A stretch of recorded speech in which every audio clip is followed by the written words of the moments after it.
ఆ రోజు నీ చేత హత్య చేయించాలనుకున్నది ఎవరో నీకు అర్థమై ఉంటుంది. ఎందుకు చేయించాలనుకున్నాను, ఎందుకు ఈ సమాజం నుంచి ఆ చీడ పురుగుని ఏరి పారేయాలనుకున్నాను నీకు తెలుసా?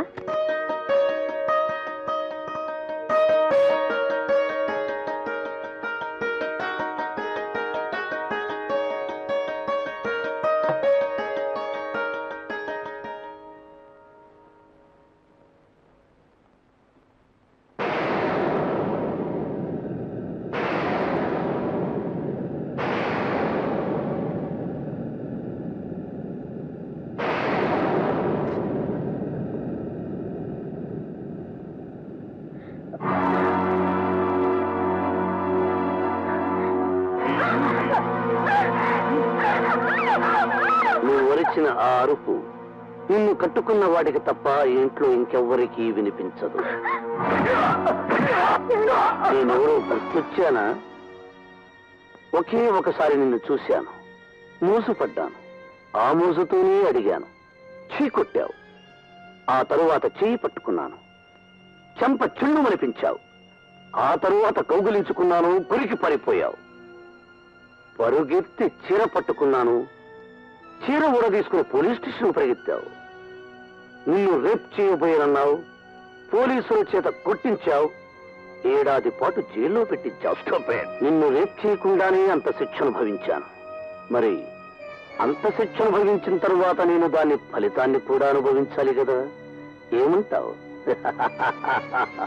ఉండి ఉండి ఇప్పుడే ఎందుకు వచ్చానో తెలుసా? ఇంకొక 10 నిమిషాలు దాటితే నేను నీకు 2వ వాడినవుతాను. అది నాకు ఇష్టం లేదు. నిన్ను మోసపడ్డ మొదటి మగవాణ్ణి, నిన్ను మొదటిసారిగా అనుభవించాల్సిన మొదటి మొగుణ్ణి.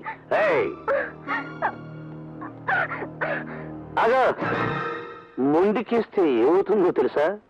నీ మొగుడి తల తెగి మొండి మాత్రమే మిగులుతుంది.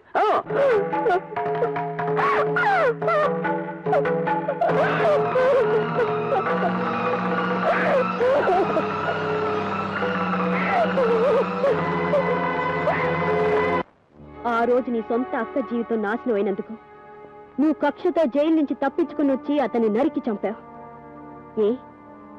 నేను నీ అక్క లాంటి దాని కాదా? తనకు అన్యాయం జరిగితేనే ఎదురు తిరిగేవాడు స్వార్థపరుడు. ఇతరుల అన్యాయాన్ని తన అన్యాయంగా భావించి ఎదురు తిరిగేవాడు కథానాయకుడు.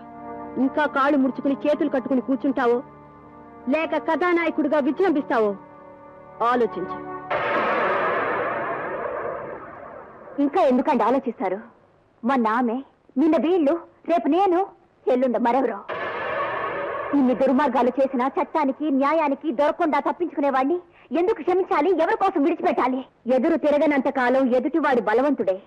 ఒక్కసారి ఎవరైనా ఎదుటిబడి ఎదురు తిరిగితే ఎంతటి బలవంతుడైనా చట్టానికి న్యాయానికి బలి కాక తప్పదు. వెళ్ళండి, వెళ్ళండి.